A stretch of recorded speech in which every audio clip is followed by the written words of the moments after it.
안녕하십니까. 자, 이번에는 R과 S 단원을 보도록 하겠습니다. 자, 우리 순환계 파트하고요. 호흡계 파트는 연결이 되어 있는 파트이기도 해요. 그래서 우리가 순환계라는 내용을 좀 같이 볼 때 호흡계도 같이 볼 수 있도록 하시는 것이 좋습니다. 자, 이번에 R과 S라는 파트를 보겠습니다. 자, 먼저 사람의 혈액에 대한 설명으로 옳지 않은 것을 골라라 라고 했군요. 혈액에 대한 특징을 좀 물어보겠습니다. 혈액에는 혈장이라고 하는 성분과, 즉 용액과 혈구라고 하는 성분이 있게 되죠. 그래서 혈장이라고 하는 성분은 대부분 물입니다만 그 안에 단백질들이 들어있고요. 또 이온들도 들어있죠. 이렇게 들어있습니다. 물론 이제 이 밖에도 뭐 포도당이라든지 아미노산 이런 영양소도 들어있죠. 포도당, 아미노산, 지방산 이런 것들도 들어있습니다. 근데 이제 이 중에서 우리가 중요하게 생각하는 것은 바로 이 단백질인데, 단백질은 혈장 삼투압을 높게 유지하는 역할을 하죠. 특히 간에서 만드는 이 알부민이라고 하는 것이 그런 역할을 잘합니다.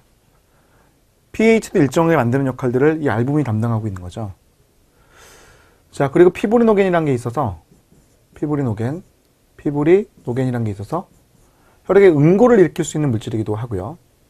자, 또 하나는 항체라는 게 있어서 면역 반응을 촉진하는 그런 역할을 하기도 합니다. 자, 이온은 대표적인 게 HCO3- 중탄산 이온이 이제 있는 게 특징이고요. 그 밖에도 뭐 많은 이온들이 있죠. Na+ 이온 등.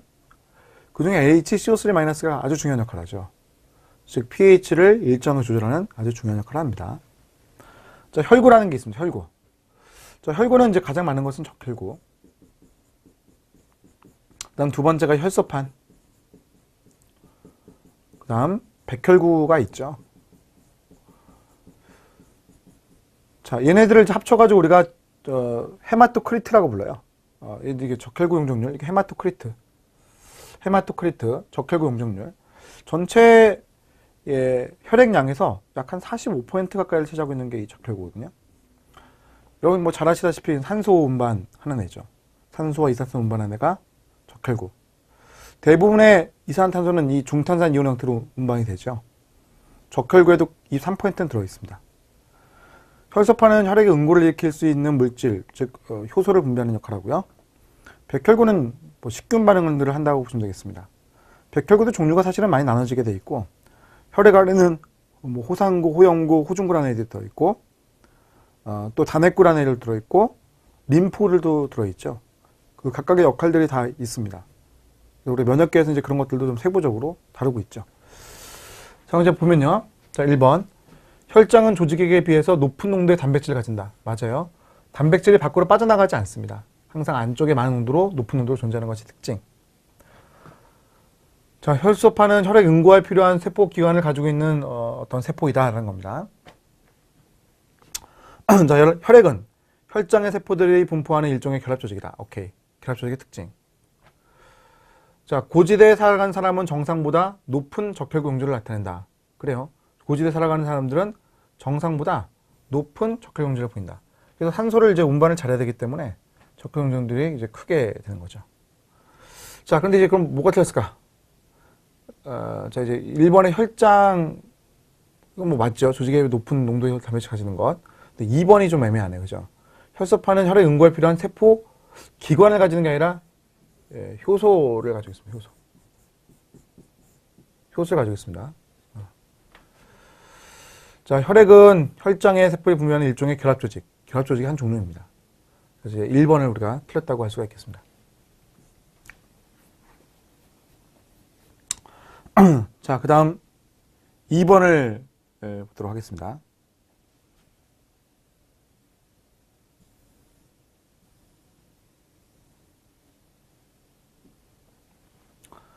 자, 사람의 순환계에 대한 설명이다. 옳은 것을 골라라 라고 했군요. 자, 동맥, 정맥, 모세혈관 중에서 평균 혈압이 가장 낮은 곳. 모세혈관이 아니라 정맥입니다. 항상 압력은 점점 감소하는 거예요. 그러니까 동맥이 가장 높고, 그 다음 모세혈관이고요. 그 다음이 정맥이죠.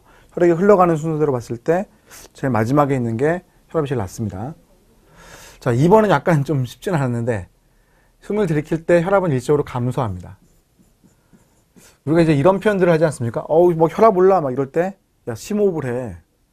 그것은 혈압을 떨어뜨리려는 의도겠죠. 그죠? 혈압이 올라가는데 얘를 죽이려고 막, 혈압 올리려고 우리가 심호흡하라고 하겠습니까? 그러니까 심호흡을 하는 것은 혈압이 떨어지는 거다. 이렇게 생각하시면 되겠습니다. 심호흡을 하는 것은 혈압이 떨어지는 거야. 그럼 이제 왜 떨어진 거냐? 심호흡을 하면 이렇게 들이키게 되잖아요. 그럼 이제 흉곽이 커지면서 아래쪽에 내려오는 혈액을 못 올라오게 막아요. 막게 되면 일시적으로 심장 쪽에 혈액이 좀 조금 들어가니까 심장에 나오는 혈액량이 줄기 때문에 혈압이 감소합니다. 약간 이제 복잡한 원리죠. 그래서 3번. 혈액은 하대정맥, 상대정맥, 우심방 간다. 그게 아니라 하대정맥도 우심방으로 들어가고 상대정맥도 우심방으로 들어가는 동시에 각각 들어가는 정맥인 거죠. 그런 것이지 하대정맥이 상대정맥 거쳐서 가는 것은 아닙니다. 그 뒤에 과정은 뭐 다 일렬의 순서가 맞습니다. 4번. 혈류의 속도가 모세혈관에 낮아지는 가장 주된 이유가 뭐냐라고 했습니다. 모세혈관이 심장으로 가장 멀리 떨어졌기 때문이 아니라 모세혈관의 단면적이 가장 넓기 때문에 그렇죠. 모세혈관의 단면적이 가장 크다. 모세혈관의 단면적이 가장 크기 때문에 그것 때문에 결국 혈류 속도가 최소로 떨어지게 되어 있습니다. 자, 5번. 프루키네 섬유에 전달되는 신호는 심실의 수축을 조절하는 것이다. 프루키네 섬유에 전달되는 신호가 심실의 수축을 조절한다. 그렇죠. 프루키네 섬유에 있는 신호가 도달하는 것은 심실의 수축을 크게 일으키는 거죠. 프루키네 섬유는 심실의 수축을 일으키는 부분이죠. 자, 우리 심장을 봤을 때 이쪽에 이제 누가 있어? 동방결절이 있죠. 동방결절에 나오는 신호는 심방 전체의 수축을 일으킵니다.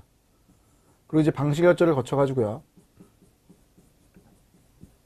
히스 다발을 따라서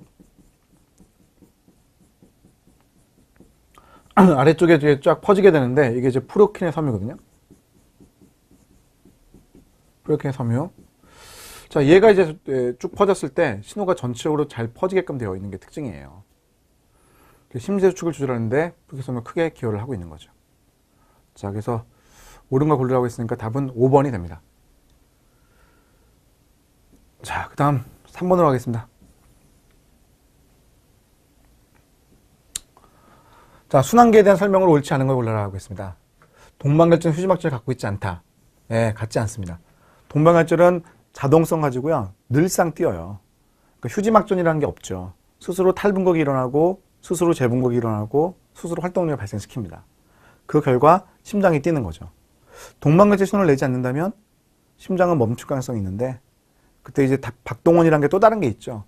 방시결절이라는 것도 있고 프루키네 섬유도 있기 때문에 심장은 뛰긴 뛰어요. 그런데 전체적으로 크게 총괄하는 부분이 누가 있어요? 동방결절이 있다는 거죠. 자, 말초장이 증가하고 심박수가 변화가 없다면 심박출량은 감소할 것이다. 자, 심박출량이라는 것은 이제 심장이 있다면 심장에서 나오는 혈액량을 말하는 겁니다. 1분 동안 나오는 심장량을 우리가 심박출량이라고 얘기하거든요. ml per minute.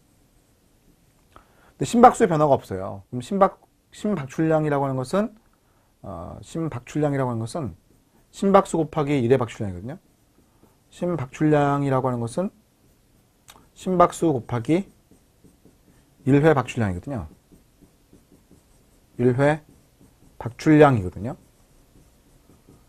근데 지금 심박수라고 하는 것에 변화가 없다는 거죠. 이게 일정해요. 그런데 이쪽 동맥압이 크다는 겁니다. 동맥압이 크다는 거예요. 그럼 심실의 압과 동맥압이 비교했을 때 얘가 높고 얘가 낮으면은 혈액이 나오는 거거든요. 근데 동맥압이 높아지면 얘도 이게 높아지니까 이렇게 높아지는 거거든요. 그럼 심실압이 그대로라면 얘가 잘 못 나와요. 그럼 심장에 혈액 못 나오면은 혈액순환 안 되잖아요. 그러니까 심실압을 더 크게 해야 되거든요. 이대박출량을 이제 맞춰주기 위해서 심장이 이제 수축이 세지는 겁니다. 근데 그 전까지는 말초량이 증가되었을 때 심박수가 감소하게 되는 것은 사실이라는 거죠. 그러니까 우리가 이제 이야기에 꼬리를 물면 사실은 이게 답이 안 나오거든요.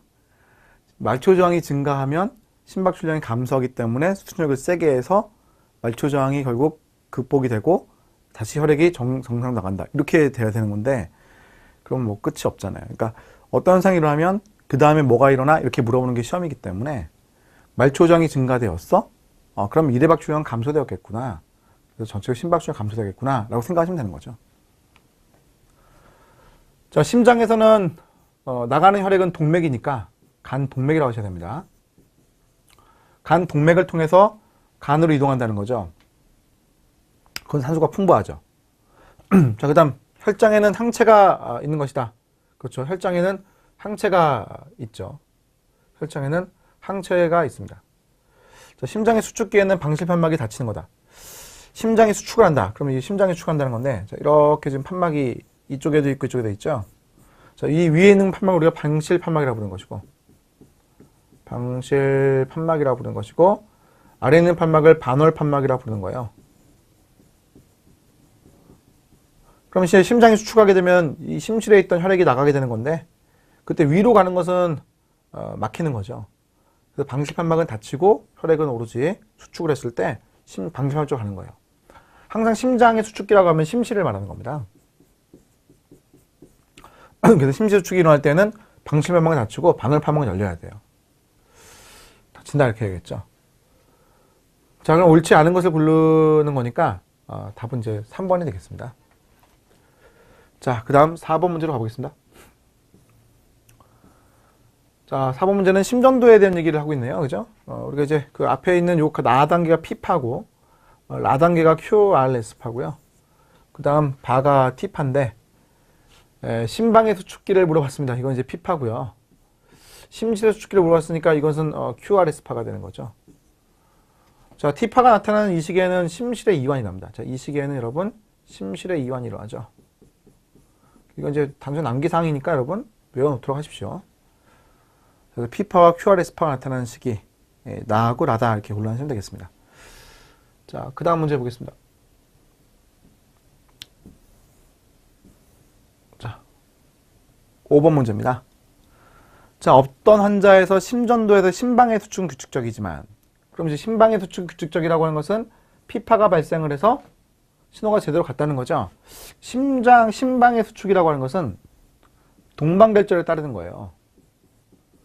동방결절이라고 하는 애가 신호를 내놓잖아요. 그 신호가 이렇게 쫙 퍼지거든요. 자, 이게 바로 심방의 수축을 야기하는 겁니다. 그런데 심방과 심실 사이에는 여기 이제 이렇게 절연체가 들어있거든. 절연체가 들어있기 때문에 얘가 통과를 못합니다. 동방결절 나오는 신호가 통과를 못해요. 그럼 이제 어떻게 되는 거냐면 방실결절이라는 게 여기 존재하잖아요. 히스타발이 있고요. 이렇게 퍼진단 말이야. 그럼 이게 프루킨의 섬유까지 정보가 와야 돼요. 그래서 이 프루킨의 섬유라는 것으로부터 전체적으로 퍼져야 이 심실의 수축이 일어나게 되거든요. 자, 그렇다면 심방의 수축이 좀 규칙적이라면 이쪽에서 나오는 신호는 제대로 나오고 있다는 거거든요. 근데 심실 수축이 불규칙적인 것이 관찰되었다고 하는 것은 문제가 된 거죠. 자, 심실 수축을 하긴 합니다. 그럼 프루킨 섬유라고 한 것이 망가진 건 아니에요. 얘가 신호를 낼 수가 있으니까. 근데 방식이 차단되었기 때문에 또는 이제 얘가 망가졌기 때문에 동방결 신호를 보내는 데 있어서 얘가 보낼 때도 있고 안 보낼 때도 있고 그런 거죠. 그러니까 프루킨 섬유라고 하는 애는 이제 자기 스스로 전기세를 만드는 수도 있지만 방식에서 신호를 받는 건데 얘가 지금 신호를 제대로 안 주고 있으니까 문제가 되는 거죠.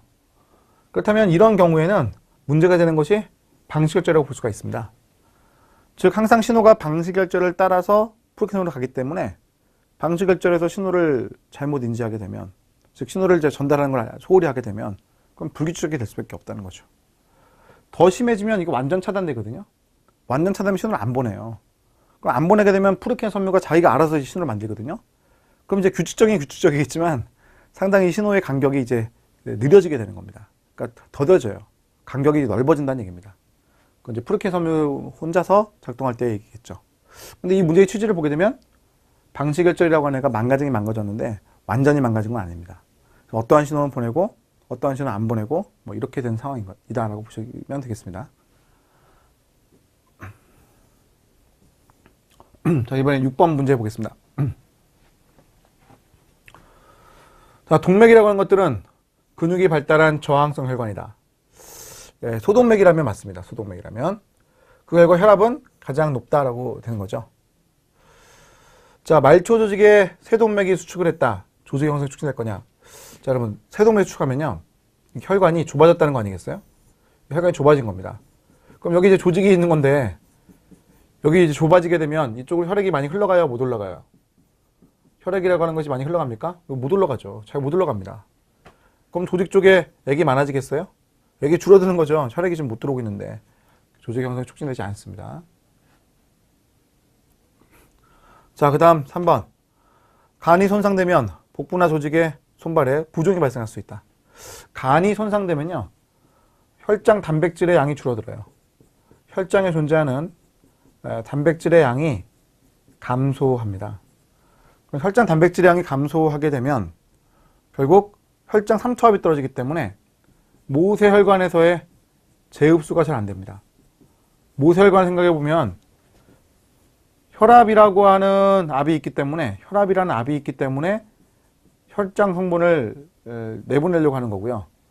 혈장 삼투압이라고 하는 삼투압이 있기 때문에, 혈장 삼투압이라고 하는 삼투압이 있기 때문에 안으로 들어오려고 하는 거거든요. 근데 이때 내부에 단백질의 양이 감소하게 되면 혈장 삼투압이 떨어질 수밖에 없지 않습니까? 그럼 나가는 거는 잘 나가지만 들어오는 게 잘 안 되는 거예요. 그러면 어떻게 될까요? 바깥쪽에 액이 많이 나가니까 부종이 발생하는 거죠. 부종은 붓는 거예요. 부종이 부종입니다. 붓는 게 부종입니다. 자, 붓는 게 부종입니다. 그러니까 혈압이 너무 올라가거나 혈장 담탑이 감소하게 되면 바깥쪽으로 나가는 게 많기 때문에 이제 부종이라는 게 발생할 수 있다는 거죠. 자, 그 다음 4번. 정맥과 림프관에는 판막이 존재한다. 맞는 얘기죠. 정맥과 림프관은 거의 액체의 흐름이 잘 안 생겨요. 그러니까 압력이라는 게 없단 말이에요. 그래서 얘 이제 흐름을 만들려고 주변에서 압박을 가죠. 정맥과 림프관의 주변에서 압박을 갑니다. 골격근들이 압박을 가요. 짜는 거예요. 그럼 짜면은 혈액이 이제 또는 림프액이 양쪽으로 다 갈 수 있기 때문에 한쪽 가는 걸 막으려고 판막이 있는 겁니다. 그러니까 심장에서도 일방향성 통행을 위해서 판막을 만들었잖아요. 방실 판막과 반월 판막이 있기 때문에 항상 혈액은 동맥 쪽으로 나갈 수밖에 없거든요. 똑같이 정맥과 림프관도 판막이 있기 때문에 항상 한 방향으로 간다는 게 특징입니다. 자, 5번. 정맥은 혈압이 0에 가깝다. 0이라고만 적으면 좀 그렇긴 한데 0mm Hg라고 하는 게 정확하겠습니다. 자, 이것에 가깝다라고 표현한 거죠. 자, 그러면 이제 답은 2번이 되겠죠. 자, 7번 문제를 보겠습니다. 7번 문제는요, 조금 많이 생각을 좀 하셔야 되는 문제인데, 자, 약물 A가 생체 조직으로 흡수되려면 이중막인 세포를 통과해야 돼요. 그럼 여기 이제 이중막인 질 이중층이죠. 이제 이중막도 좀 그렇고 이중층이라고 해야 되는데, 질 이중층인 그 세포막을 통과해야 됩니다. 자, 그랬을 때 약물 A가 이걸 통과하려고 합니다. 그럼 막은 어때요? 소호성 물질만 투과하는 거고요. 그럼 소호성이 크다면 잘 통과하겠지만 약하다면 잘 통과 못한 거 할 거예요. 이때 세포를 통해서 흡수되는 A의 양을 감소시키는 요인으로 옳은 걸 올라가고 하겠습니다. 자, 첫 번째. 흡수 부위의 혈류량이 증가한다. 혈류량이 증가하게 되면 압력이 커집니다. 혈압이 증가해요. 그럼 어떻게 돼요? 물질이 밖으로 잘 빠져나가죠? A가 혈관 밖으로 잘 나갑니다. A의 농도가 혈관 밖에 증가할 수가 있는 거예요. 이것과 같은 얘기입니다. 흡수 후 A의 농도가 증가한다는 거죠. 그러니까 혈액으로부터 지금 혈류량이 증가했으니까 혈액이라는 게 이제 많아졌잖아요. 혈관 안에. 그럼 혈관 안에 혈액이 많아졌으니까 이게 밖으로 빠져나올 수 있다는 거죠. 그럼 A가 이제 많아질 거 아니에요. 그게 통과를 잘할 거라는 겁니다. 그럼 이것은 A의 흡수를 촉진시키는 현상인 거죠. 이쪽 세포의 A의 흡수가 촉진되는 겁니다. 그런데 지금 D급번을 보게 되면 A에 대해 촉진하게 돼서 A의 수용성을 증가시켰는데, 수용성을 증가시키면 결국 A라고 하는 것은 막에 대한 투과성이 사라지게 되는 거죠. 결국 감소시키는 요인이라고 그랬으니까 지금 D것이 맞습니다. 감소시키는 요인이라고 그랬잖아요. 혈류량이 증가한다, A 농도를 증가시킨다, 그럼 세포를 통과할 가능성이 많다는 겁니다. 수용성을 증가시키게 되면 A는 막을 잘 통과하지 못하게 된다는 거죠. 자, 그래서 답을 우리가 3번이라고 할 수 있습니다. 자, 이제 8번하고 9번을 보겠습니다. 자, 인간의 기관계에 대한 설명입니다. 쉽네요. 그죠? 음식물을 섭취하고 분해하고 영양분을 흡수하는 남은 것을 제거한다. 그래요? 소화계. 호흡계, 외부의 산소를 받아들이고 이산화탄소를 방출한다. 오케이. 순환계, 외부의 자극을 수용하고 유런을 통해서 전기세포를 전달한다. 신경이죠. 이런 문제가 나오면 좋겠습니다. 자, 배설계, 물질의 결과 생긴 노폐물, 질소 노폐물이죠. 질소 노폐물 대표적인가 누가 있습니까, 여러분? 포유류의 경우에는 요소가 있지 않습니까? 포유류의 경우에는 요소입니다. 그 요소를 밖으로 버린다는 거죠. 배설계 신장이 하는 역할이죠. 자, 답은 이제 3번이었고요. 자, 9번. 폐쇄순환계를 가지는 동물은, 이것도 까다로울 수가 있는데, 우리가 알고 있는 게 화형동물 지렁이죠. 지렁이라고 하는 애들은 폐쇄순환계를 가지고 있습니다. 이제 암기하다시피 요거는 딱 여러분 체크하시면 되겠습니다. 반면에 절지동물은요, 개방순환계를 가지고 있습니다. 곤충류는 개방순환계를 가지고 있어요. 즉, 개방순환계를 가지고 있는 애들은 곤충, 메뚜기 같은 애들인데, 유재석 씨 이렇게 하시면 또 잘 기억하실 수 있죠. 자, 이런 분들은, 뭐가 있어요? 모세혈관이 없어요. 그래서 개방순환계가 있는 거예요. 알겠죠? 이거 딱 이렇게 기억하고 있으면 이건 좋겠습니다. 폐쇄순환계 대표적인 케이스는 지렁이. 우리 사람도 이제 폐쇄순환계죠. 자, 그리고 개방순환계는 절지동물, 메뚜기 이렇게 하시면 되겠죠. 자, 간단한 문제였습니다. 자, 이제 10번으로 가볼게요. 자, 척추동물의 순환계에 대한 설명 옳지 않은 것은? 자, 어류의 이동 경로, 어류에서의 그 혈액의 이동 경로입니다. 심장, 동맥, 아가미. 여기서 이제 순환하죠. 폐 교환을 할 거예요. 그 다음 다시 동맥, 조직. 여기 거쳤으니까, 정맥, 심장, 들어온다는 거죠. 자, 양손으로는 산소가 풍부한 혈액과 산소가 부족한 혈액이 심장에서 분자 섞인다. 왜냐면, 양서류라고 하는 애들은 이심방, 일심실을 가지거든요. 그러니까 심실이 하나이기 때문에 이 심실 하나에서 혈액들이 섞이는 거예요. 이심방, 일심실이니까 이렇게 심방이 두 개가 있는데 심실이 하나인 거거든요. 그러면 이제 혈액이 이제 들어오는 상황이고, 나가는 상황이 이제 돼야 되는 건데, 자, 들어왔다 이렇게 나가니까, 그지? 그러니까 이렇게 나가지. 들어왔다가 다시 들어오고, 다시 이렇게 나갈 때, 여기 섞이니까, 결국 이제 심장에서 산소가 부족한 혈액과 많은 혈액이 이제 섞이게 된다는 거죠. 자, 조류는 한 개의 심방에서 유래한 혈액이 두 개의 경련 심실로 들어간다. 아니죠. 두 개죠, 두 개. 조류하고 포유류는 이심방, 이심실이에요. 조류와 포유류는 이심방, 이심실입니다. 조류와 포유류는 이심방, 이심실이죠. 그래서 완벽하게 폐순환과 체순환이 분리가 되어 있습니다. 이것도 이제 여러분 기억하셔야 되는 내용이고요. 파충류도 얘기해 볼까요? 여러분, 파충류는 어떤 특성이 있습니까? 파충류는 이심방, 불완전 일심실이죠. 이심방, 불완전 일심실을 가지고 있는 게 특징입니다. 이것도 딱 체크를 해 놓으시면 이제 도움이 되죠. 자, 사람 심장에서 산소가 부족한 혈액, 산소가 이제 없는 혈액, 정맥혈인데, 우심방과 우심이 존재한다. 그렇겠죠. 얘가 이제 결국 폐로 가게 되면 결국 다음 순서가 이제 폐로 가는 거죠. 그러니까 우심방과 우심실을 거친다라는 것은 우리 온몸을 다 순환해서 들어온 혈액이에요. 그러니까 산소를 다 공급하고 온 애들이기 때문에 산소가 이제 가장 부족한 혈액이 된다라는 거죠. 다음 11번 문제. 자, 사람의 혈관에 대한 설명 옳지 않은 것을 골라라고 했습니다. 자, 대동맥의 혈압은 대정맥의 혈압보다 높다. 그러니까 정맥은 항상 이제 0에 가깝기 때문에 맞는 얘기가 되죠. 자, 모세혈관의 총 단면적은 대정맥의 총 단면적이 넓다. 그러니까 모세혈관의 단면적이 제일 넓습니다. 자, 모세혈관의 혈류 속도는 대동맥 혈류 속도보다 느리다. 가장 느리죠. 가장 느립니다. 오케이. 자, 세동맥에는 혈류의 역행을 방지하는 판막이 있다. 아니라 정맥이죠. 정맥이 있습니다. 동맥에는 없습니다. 정맥이라고 하는 거 존재하죠. 정맥 또는 림프관, 또는 심장 이런 데 있잖아요. 우심방과 우심실 사이, 우심방과 우심실 사이 3점판, 좌심방과 좌심 사이 2점판, 그 다음 심실과 동맥 사이 그때 반월 판막이 있잖아요. 그러니까 이런 것들이 이제 존재한다는 걸 딱 기억하고 있어야겠죠. 자, 그래서 11번 답은 4번이 되겠네요. 자, 그 다음은요. 자, 그 다음에 여러분 우리 호흡계를 넘어가겠습니다. 여러분 호흡계. 자, 호흡계 바로 보겠습니다. 자, S1번입니다. 자, 흡연이 건강에 미치는 영향을 옳지 않은 것을 골라라 하고 있습니다. 자, 이건 담배 피우는 사람에게 절대 유리한 문제였습니다. 자, 어떻게 답일까요? 자, 니코틴은 심장 박동수를 증가시킨다, 혈압을 상승시킨다. 이런 일이 있기 때문에 좀 위험하다고 얘기를 하는 겁니다. 자, 그 다음 일산화탄소라고 하는 것은 적혈구 헤모글로빈과 결합을 한다. 그래요. 이 적혈구 헤모글로빈이 일산화탄소라는 것과 이제 결합이 되게 잘하면 산소가 운반되는 대신에 일산소 운반이 되는데 일산탄소가 결합력이 산소보다 훨씬 더 세기 때문에 얘가 잘 붙어 있어요. 그러니까 산소 운반 능력이 당연히 떨어질 수밖에 없는 거죠.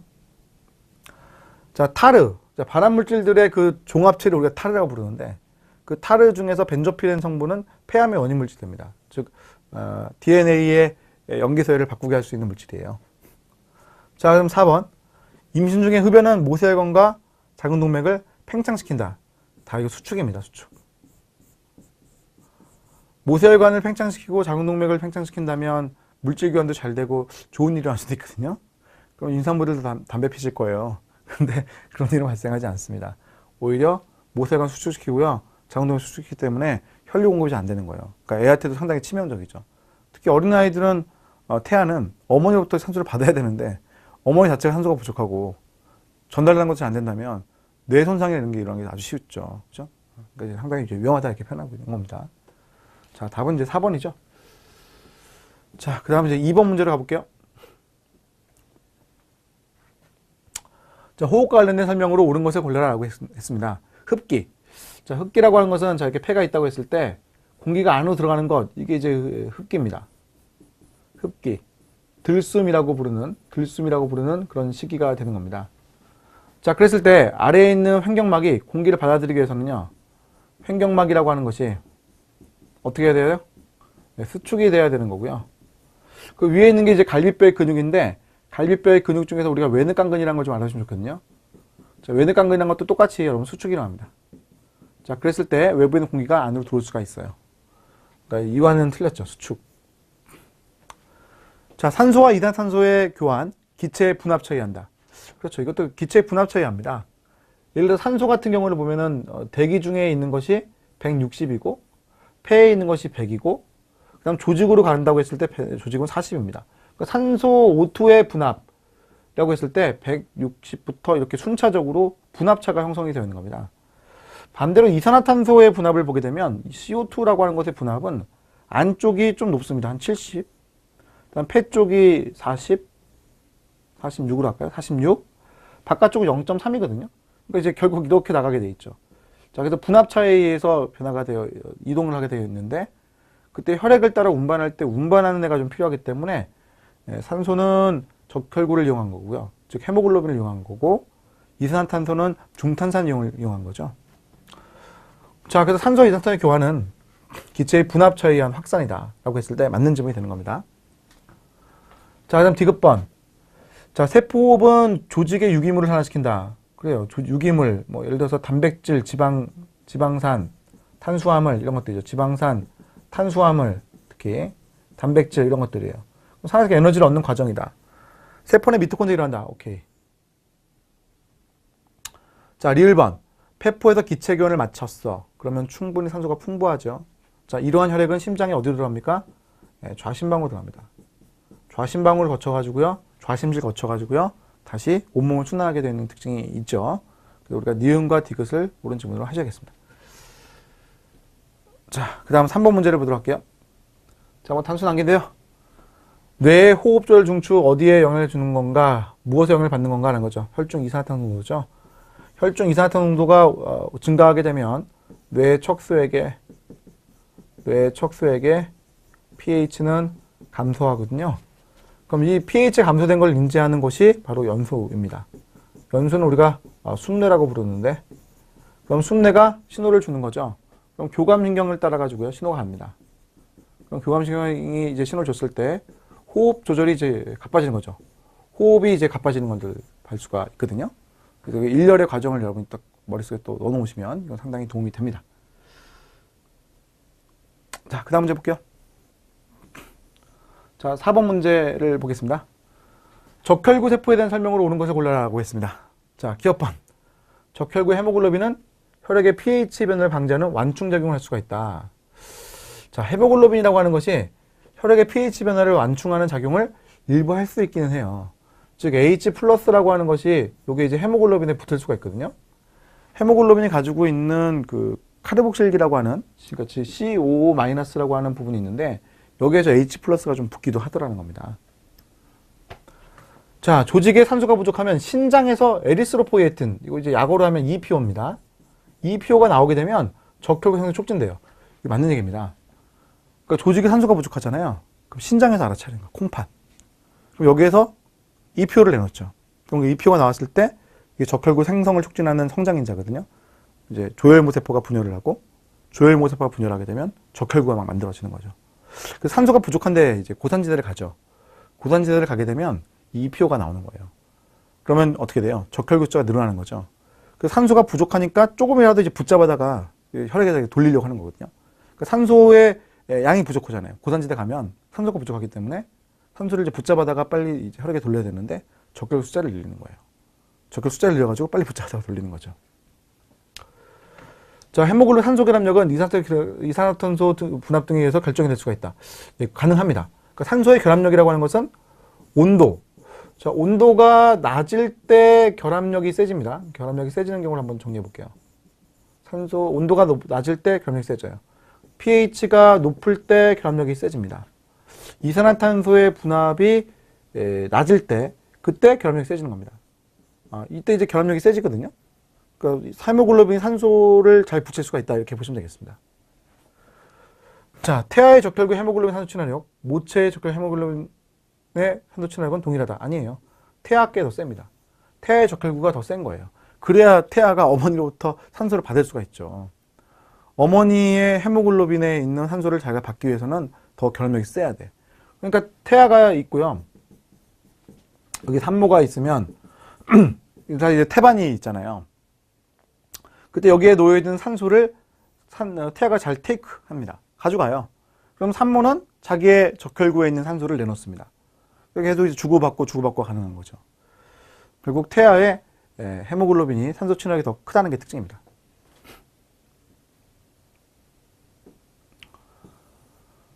자, 그 다음에 이제 5번 문제를 볼까요? 자, 혈색소라고 하는 것은 이제 헤모글로빈 말합니다. 적혈구에 있는 헤모글로빈. 산소 해리곡선을 우측으로 이동시킨 경우가 뭐냐라고 했습니다. 자, 그렇다면 산소 해리곡선. 자, 산소의 분압입니다. X축은 산소의 분압. Y축은 산화 헤모글로빈의 퍼센트. 헤모글로빈에 산소가 붙어있는 퍼센트를 표현한 거예요. 자, 이런 그래프를 보이는 게 특징이죠. 이런 그래프를. 자, 우측으로 이동한다는 것은 그래프가 이렇게 바뀐다는 거거든요. 그러면 같은 산소의 분압을 보이고 있을 때 산소에 대한 친화도가 큰 게 누굽니까? 빨간색이죠. 즉 헤모글로빈에 산소가 더 많이 붙어있는 케이스는 얘란 말이에요. 지금요. 그러니까 우측으로 이동한다는 것은 산소 친화력이 어떻게 되는 거예요? 감소하는 거죠. 산소 친화도라고 하는 것이 감소하는 경우를 찾아라. 이 얘기를 하고 있는 겁니다. 산소 친화도가 감소되는 경우를 찾아라 라고 얘기하고 있는 겁니다. 그렇다면 CO2의 분압이 증가하는 거죠. 이산화탄소의 분압. 이게 되겠네요. pH는 감소해야 되고요. 온도는 증가해야 되고요. 23ppc라는 것은 증가해야 됩니다. 다 틀렸습니다. 답은 이제 1번이 되는 거죠. 자, 그 다음 6번 문제를 보겠습니다. 자, 산소 해리곡선을 통해 가지고 직접적으로 알 수 있는 것은 뭐냐라고 물어봤습니다. 직접적으로 알 수 있는 것? 직접 알 수 있는 것은 산소가 이제 잘 붙어 있는가를 보는 거 아니겠어요? 얼마만큼 결합력이 변하는가를 보는 거죠. 자, 그럼 이제 어떤 것이 이제 보일 수 있을까요? 조직 내 산소 분압은 허파가리의 산소 분압보다 낮다. 조직 내 산소 분압이 허파가리의 산소 분압보다 낮다. 이거를 산소 해리곡선으로 볼 수가 없죠. 일정한 범위 내에서 산소 분압이 약간 변화할 때 헤모글로빈은 다른 산소와 결합하거나 다른 산소를 붙여간다. 이게 맞네요. 그죠? 이게 맞습니다. 우리가 그 헤모글로빈에 붙는 이런 해리곡선을 봤을 때 어떤 특정한 범위에서, 이 범위 내에서 지금 크게 변화가 일어나고 있거든요. 크게 변하죠. 크게. 그렇다는 것은 일정한 범위에서 약간의 그 변화에 의해 다른 산소와 결합을 하거나 방출되는 일이 이제 일어날 수 있다. 이렇게 보시는 거죠. 그렇죠? 그래서 2번을 이제 볼 수 있다고 그렇게 타당합니다. 나머지는 이제 뭐 해당 사항이 없으니까 따로 보지 않으셔도 괜찮겠습니다. 자, 이번엔 7번 문제를 보도록 할까요? 자, 헤모글로빈의 특성 또 물어봤네요. 산소 분압이 증가한다. 헤모글로빈 산소 해리도는 감소한다. 그렇죠? 해리도는 친화도하고 반대말이에요. 산소 해리도라는 말과 반대말은 산소 친화도죠. 산소 친화도가 증가한다고 얘기한 거거든요. 맞는 얘기잖아요. 산소의 분압이 증가하면 붙일 수 있는 게 많은 거니까 산소 친화도가 증가하겠죠. 산소가 순차적으로 결합할수록 다음 산소에 대한 친화력은 점차 감소한다. 산소가 결합하면 결합할수록 다음 산소에 대한 친화력은 점차 증가하는 겁니다. 증가. 자, 혈액의 pH가 증가한다. 혈액의 pH 증가해요? pH가 증가? 그럼 산소 해리도는요? 감소해야죠. 산소 해리도가 감소하고요. 산소 친화도는 증가해야죠. 산소 친화도를 얘기하면 증가한다고 하셔야 되잖아요. 자, 그 답은 이제 기억번 하나만 옳은지 보이죠. 자, 그 다음 8번을 보겠습니다.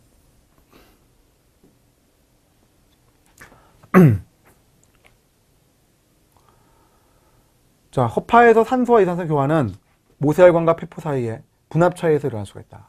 그래요. 자, 헤모글로빈은 산소와 결합을 할 수가 있고 이산화탄소 결합하지 않는다. 아, 틀렸네요. 헤모글로빈은요, 이산화탄소 결합할 수도 있어요. 네. 자, 한 문자 헤모글로빈. 얘 알파2, 베타2라고 하잖아요. 4개의 서브이 이루어져 있고 각각이 산소하고 다 결합할 수가 있습니다. 그러니까 5죠. 자, 다음 4번. 자, 헤모글로빈의 산소에 대한 친화도는 pH, 이산화탄소의 분압, 온도 등에 따라 달라지죠. pH가 높을수록 이산화탄소 분압이 낮을수록 온도가 낮을수록 친화도가 증가합니다. 그때 친화도가 증가하는 거죠. 자, 그 다음 5번. 자, 이산화탄소는 대부분 혈장에 운반된다. 그래, 혈장에 녹아있는 중탄산 이온의 형태로 운반되는 겁니다. 중탄산 이온의 형태로 대부분 운반이 돼요. 중탄산 이온 HCO3-라고 표현하죠. 중탄산 이온은요, HCO3-라고 표현하는 겁니다. 대부분 중탄산 이온 형태로 운반이 되게 되어 있습니다. 일부는 적혈구에 있는 헤모글로빈에 붙어서도 운반되죠. 이렇게 붙어서 운반되거든요. 이건 23%고요. 이게 70%이기 때문에 훨씬 더 많습니다. 나머지 7%는 그냥 혈장에 녹은 상태로 운반되죠. 자, 다음 문제 보겠습니다. 자, 9번 문제입니다. 자, 인간의 호흡 과정에서 흉관과 폐포 내부의 압력에 대한 걸로 옳지 않은 것을 골라라고 했군요. 옳지 않은 것. 자, 흡기 시 흉곽 내부의 압력이 낮아서 폐부에 증가한다. 흡기가 될 때 흉곽 내부의 압력이 낮아지기 때문에 외부에 공기가 들어올 수가 있는 거죠. 네. 자, 횡격막의 수축과 이하는 흉곽의 외압력 부피를 일으킬 수가 있다. 그래요. 횡격막이라고 하는 것이 존재하고 횡격막이 이렇게 수축이 되어 있을 때하고 이제 기관 폐가 있고요. 지금 이렇게 공기 안으로 들어오는 거잖아요. 수축이 되어 있을 때하고 이완이 되어 있을 때하고 상황이 다른 거죠. 이완이 되면은 공간이 좁아졌기 때문에 나갈 것이고 여기 이제 수축이 되게 되면 이제 안으로 들어오게 되겠죠. 그죠? 자, 폐 근육의 축과 이하는 호흡력이 난다. 그럼 폐에 근육 없습니다. 폐에 근육 없고요. 횡격막과 갈비뼈의 근육 이렇게 얘기를 하셔야겠죠. 자, 호기 시 폐의 부피가 줄어들면서 폐포내 기압이 상승한다. 폐의 부피가 줄어들면 폐포내 기압이 상승하니까 밖으로 나갑니다. 이런 그림이죠. 밖으로 나가는 그림이 나오고요. 그래서 공기가 폐에서 밖으로 나가는 것이다. 오케이. 답은 3번입니다. 자, 그럼 10번을 볼게요. 자, 사람의 호흡에서 흡기에 대한 설명으로 옳지 않은 걸 골라라. 흡기. 자, 횡격막, 횡격 또는 횡경. 둘 다 맞습니다. 근데 횡격이 더 정확한 표현인데. 자, 횡격막이 수축한다고 했습니다. 이게 들숨이기 때문에 자, 이렇게 수축이 되어야지 안으로 들어올 수가 있습니다. 횡격막의 수축이죠, 이건요. 횡격막의 수축. 자, 흉곽의 부피가 증가하겠죠. 들숨이니까요. 흉곽의 압력이 증가할까? 압력이 이제 감소했을 때 들어오는 거고요. 자, 갈비뼈의 근육은 수축한다고 했는데 횡격막이 수축하게 되면 갈비뼈가 같이 수축하거든요. 네. 자, 그래서 답은 3번으로 보는 게 타당하다라는 겁니다. 자, 그 다음 11번 문제를 보도록 하겠습니다. 자, 괄호 안에 들어갈 알맞은 거를 골라라고 했습니다. 대사가 활발한 조직에서 방출된 다량의 이산화탄소, 혈액의 pH를 어떻게 합니까? 탄산이에요, 여러분. 이산화탄소는 탄산 만들잖아요. 그건 탄성물질이잖아요. 그러니까 pH를 낮추는 거죠. 낮춘다. 감소. 그죠? 감소. 그 다음 이에 의해서 헤모글로빈 산소에 대한 친화도는 어떻게 돼요? CO2가 많아지면 친화도는 감소하는 거죠. 감소. 답은 1번이죠. 자, 그래서 우리가 지금 보면은요, 헤모글로빈이라고 하는 그 단백질의 특성, 특히 산소의 운반, 그다음에 이제 이산화탄소의 운반에 대한 얘기를 같이 출제를 되게 잘 하고 있습니다. 그런 걸 지금 찾을 수가 있겠습니까? 같이 지금 출제를 잘 하고 있어요. 특히 이제 이산화탄소의 분압에 의해서 공기가 들어오고 나가고 할 때 폐의 온도는 어떻게 되느냐, 이걸 또 잘 물어보겠습니다. 그걸 잘 주의하셔가지고 문제를 풀면 다 맞을 수 있어요, 여러분. 나오는 것들은 다 거기서 나오거든요. 근데 출제하는 것들의 포인트를 잘 아시고 공부하는 범위를 딱 잘 잡으셔가지고요, 공부하시면 맞추는 거예요. 알겠죠? 자, 이렇게 해서 우리 호흡계까지의 문제를 다 풀어봤습니다. 오늘 정리 잘 하시고 그 다음에 이제 다음 단계 T하고 U 파트, 소화와 배설 파트를 이제 넘어가도록 할게요. 수고하셨습니다.